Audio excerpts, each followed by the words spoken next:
우리가 역사라고 하면은 뭐 어떤 기록을 남겨 있다라는 것을 우리가 말하고 있습니다. 실제로 있었다는 이야기를 우리가 그대로 나타낸다는 것을 알 수가 있습니다. 그렇다면 우리가 아는 역사상 최대의 사건은 무엇일까 이렇게 생각해 보면 뭐 고대 시대부터 이 신약 결국 어떤 큰 아마 계기가 돼 있었던 게 많이 있었습니다. 뭐 근대에 와서도 지금 어떻게 보면은 뭐 제1차, 제2차 이런 세계대전이 있었고 또 원자폭탄 투하도 있었고 또 뭐 최근에도 그 미국의 9.11 테러가 있었고 어떻게 보면 지금 우리도 또 이렇게 겪고 있는 이 코로나19 이 팬데믹 현상이 우리가 한 번도 경험하지 못한 이런 역사적 변경이 있었다는 것을 알 수가 있습니다. 물론 이런 건 사건으로 인해서 우리 역사가 뭐 바뀌는 것은 뭐 있었다고 그러지만 그러나 이런 사건들은 인간에게 충격적이지만 희망을 주지는 못했다는 것입니다. 우리 인류에게 궁극적인 희망이 되고 인류 역사의 최대의 사건은 그러면 무엇일까 이렇게 생각을 해보면 그것은 바로 예수님이 이 세상에 오신 거라는 겁니다. 그리고 그분이 우리를 위해서 십자가에 달리신 사건일 것입니다. 그렇기 때문에 우리가 지금 살고 있는 우리 시대를 어떻게 해요? 서기 AD라고 하잖아요. 근데 그 전 시대를 보니까 BC. 왜 그렇게 구분이 됩니까? 바로 예수님이 이 땅에 오기 전과 오기 후를 그만큼 이 세대를 구별시켜 말하고 있다는 겁니다. 그것은 예수님을 믿는 우리들은 그렇기 때문에 이 예수님이 십자가 사건이야말로 우리 인류의 최대의 사건이라는 것을 우리는 알아야 될 줄 믿습니다.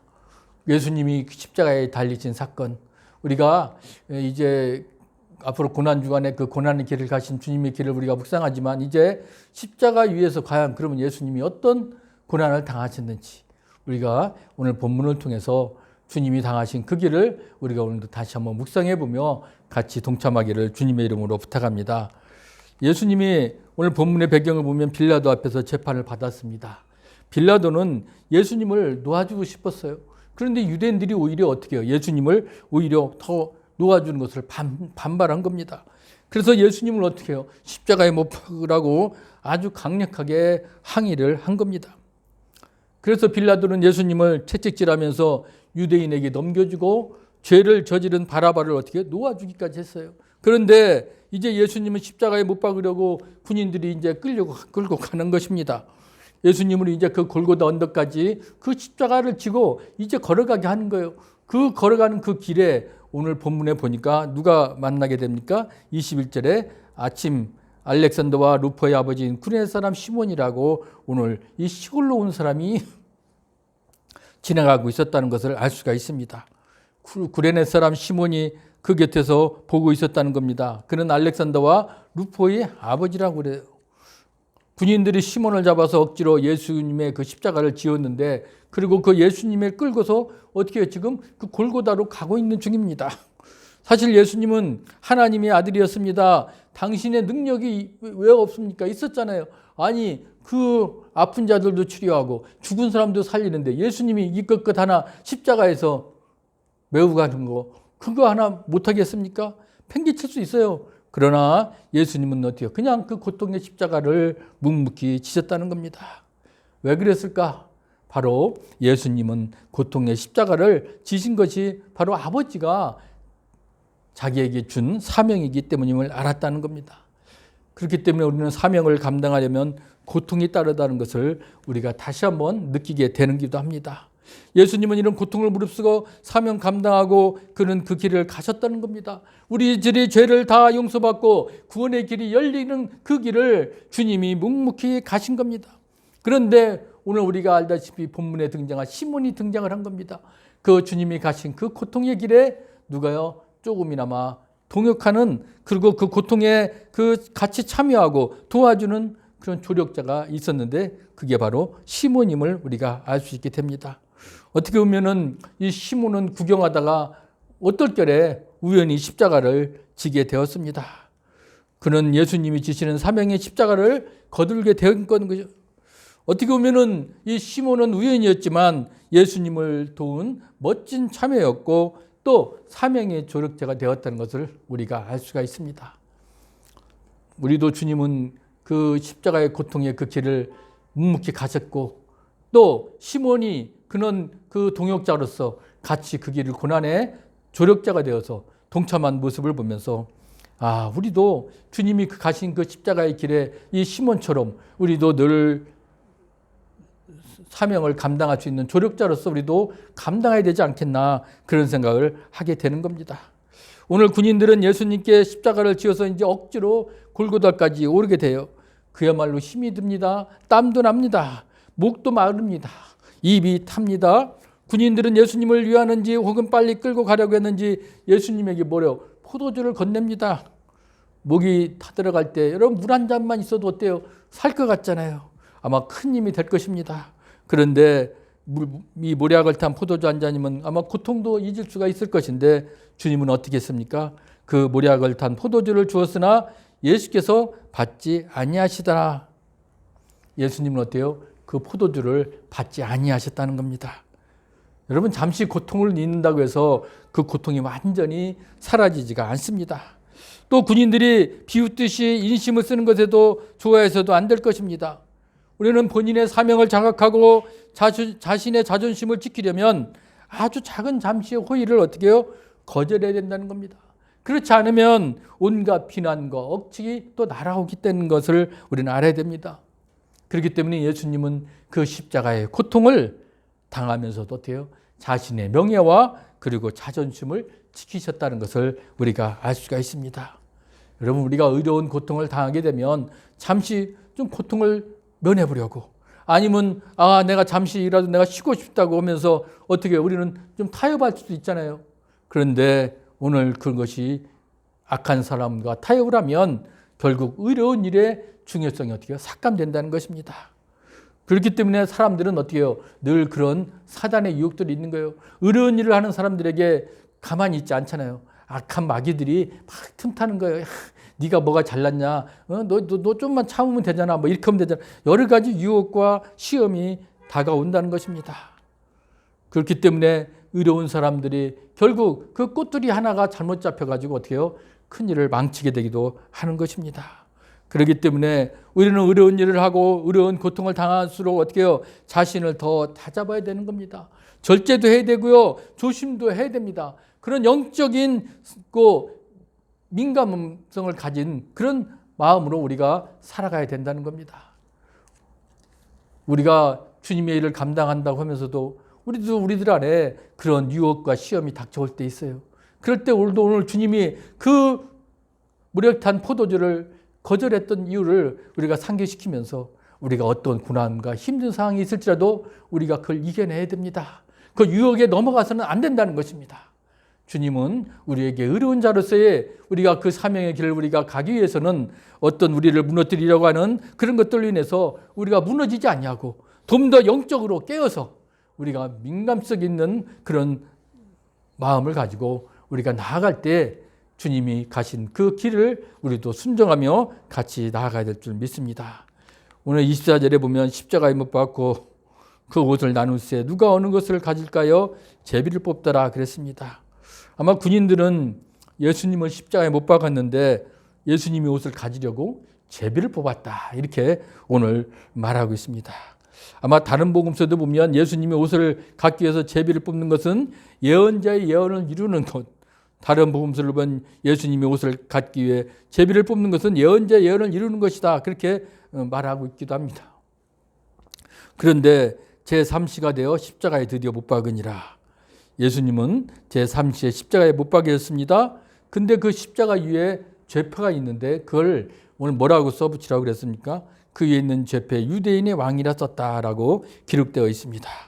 유대인의 왕이라고 글씨가 쓰여 있습니다. 빌라도가 그렇게 쓰라고 한 것입니다.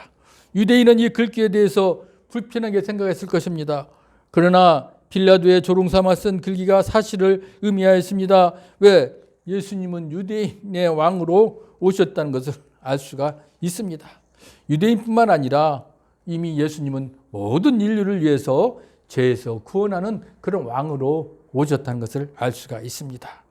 그러면서 강도 둘을 예수와 함께 십자가에 못 박으니 하나는 그의 우편에 하나는 좌편에 있더라. 아마 예수님이 십자가에 못 박힐 때 아마 그 예수님 그 좌편 우편에는 누가요? 강도들이 있었다는 것입니다. 어떻게 보면 같은 십자가라도 다른 의미가 있다는 것을 알 수 있어요. 예수님은 죄가 없이 십자가에 달리셨지만 죄인들은 그들이 죄 때문에 십자가에 달린 겁니다. 비록 당시의 사람들이 예수님에게 누명을 씌우고 자신들의 분노를 예수님에게 막 표출했지만 예수님에게는 어떻게 해요? 죄가 없었다는 거 아닙니까? 죄가 없는 분이 죄를 뒤집어 쓰고 십자가에 달리신 겁니다. 예수님의 십자가는 그렇기 때문에 우리를 의롭게 하는 그런 하나님의 방편이었다는 것을 알 수가 있습니다. 그래서 예수님의 그 십자가, 예수님이 달린 십자가는 인류에게 모든 희망을 주는 그런 인류 최대의 사건이라는 것을 우리가 다시 한번 느끼게 됩니다. 왜?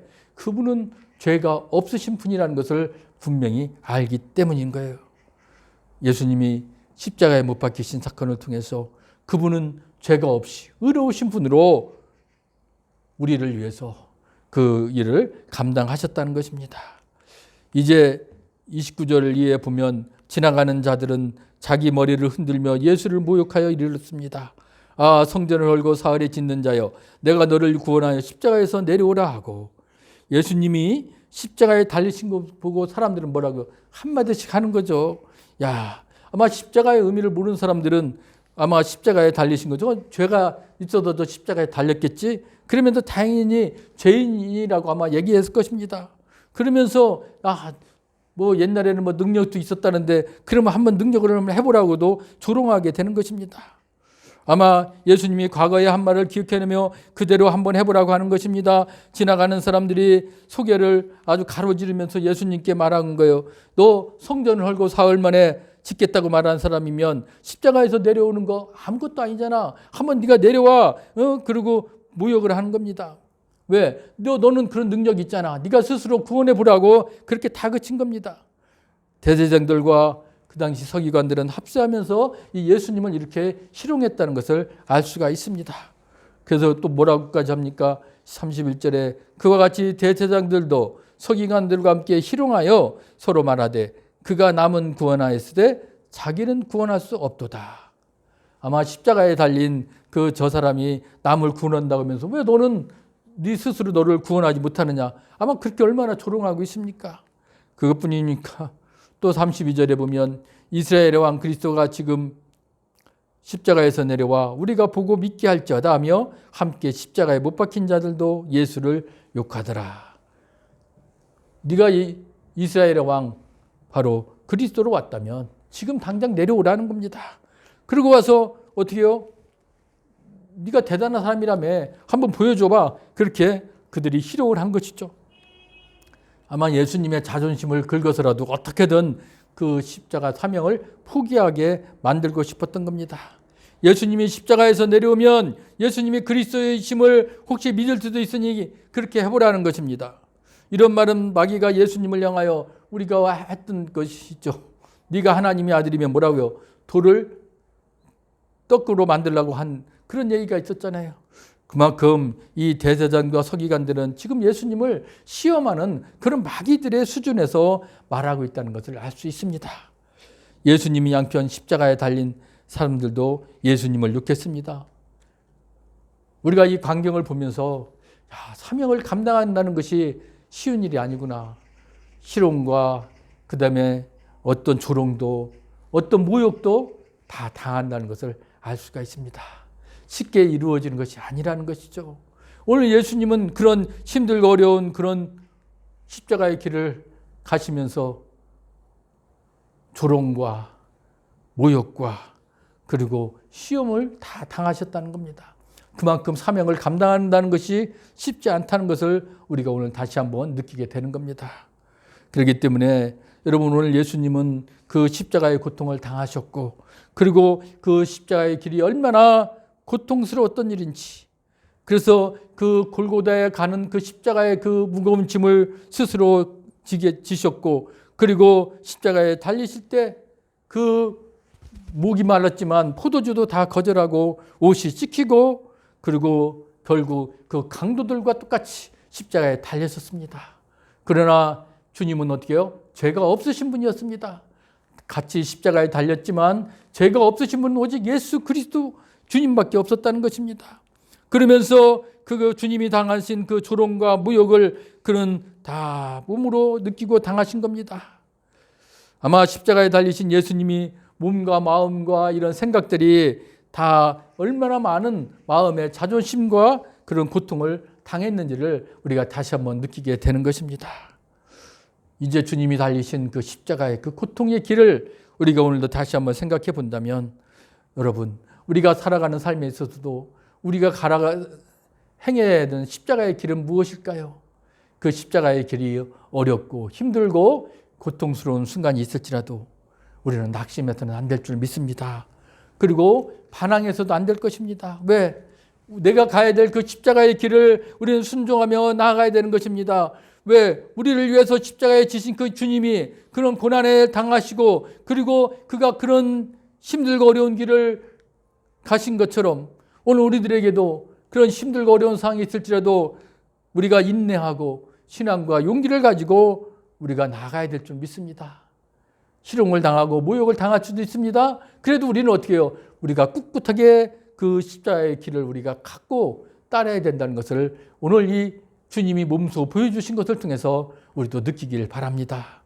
그렇다면 이제 주님이 가신 그 십자가의 길을 이제 우리도 이제 한 걸음 한 걸음 이제 걸어가면서 주님이 보여주셨던 그 모습을 오늘 우리들에게도 동일하게 적용하면서 우리도 그 길을 묵묵히 따라가는 그런 길을 다 가시기를 주님의 이름으로 부탁합니다.